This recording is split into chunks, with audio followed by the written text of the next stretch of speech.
আস্তানা ভেঙে দাও গুড়িয়ে দাও মল্লিক সাহেবের বাড়ি ডেঙ্গুর খনি ডেঙ্গুর আস্তানা ভেঙে দাও গুড়িয়ে দাও মল্লিক সাহেবের বাড়ি ডেঙ্গুর খনি ডেঙ্গুর আস্তানা। ভাইজান বাইরে যাওয়ার জন্য মহল্লার লোক মিছিল নিয়ে আসতেছে। আর তাতে কি আছে, যেখানে সমস্যা সেখানেই সমাধান। চল ভয় কিছু নেই। মল্লিক সাহেবের বাড়ি। আপনারা এইসব কি স্লোগান দিচ্ছেন? আপনার বাড়িতে দুজন ডেঙ্গু রোগী আছে। আপনার বাড়ি ডেঙ্গুর কারখানা, তাই না হলে এত রোগী হয় কেমনে? আপনার বাড়ি মশাই কামড়ে মহল্লা ডেঙ্গু ছড়াইতেছে। আজকে আর একটা ভিত করে ছাড়বো। এই যে ওই যে, এই, থামেন, ওই থামেন, যে, এই যে।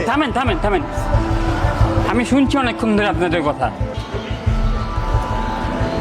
শোনেন, আপনারা কি মনে করেন ডেঙ্গু একটা ছোঁয়াচে রোগ যে একজন থেকে একজনের হবে? ডেঙ্গু তখনই হয় যখন কোনো এডিস মশা একজন ডেঙ্গু রোগীকে কামড় দিয়ে অন্য কোনো স্বাভাবিক রোগীকে বা স্বাভাবিক মানুষকে কামড় দেয়। তার মানে মল্লিক সাহেবের বাসার ডেঙ্গু রোগীকে অন্য কোনো জায়গার এডিস মশা কামড় দিয়েছে। হতে পারে সেটা আমার বাসার কিংবা আপনার বাসার। কেউ কি সেটা নিশ্চিত করে বলতে পারে? মল্লিক সাহেবের বাসার যে দুজন ডেঙ্গু রোগী, তারা বাসার বাইরে বিভিন্ন জায়গায় যায়, অফিস আদালতে যায়, মার্কেটে যায়। এখন কে বলতে পারবে কোন জায়গায় এডিস মশা ওনার বাসা সেই দুই রোগীকে কামড় দিয়েছে? এখন আমাদের কি করতে হবে?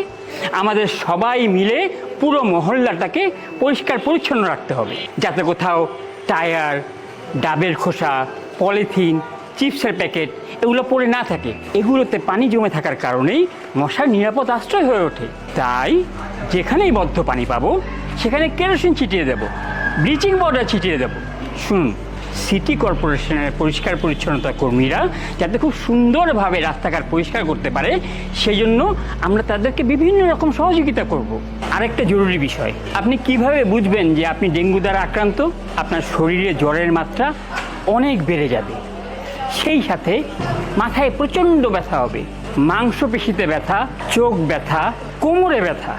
জ্বর শুরু হবার 2 থেকে 5 দিন পর সারা শরীরে লাল র্যাশ হতে পারে। তখন অবহেলা না করে দ্রুত ডাক্তারের শরণাপন্ন হয়ে ডেঙ্গু টেস্ট করাতে হবে। ডেঙ্গু শনাক্ত হলে ডাক্তারের পরামর্শ অনুযায়ী ব্যবস্থা গ্রহণ করতে হবে। পূর্ণ বিশ্রাম নিতে হবে, প্রচুর পরিমাণে তরল খাবার খেতে হবে।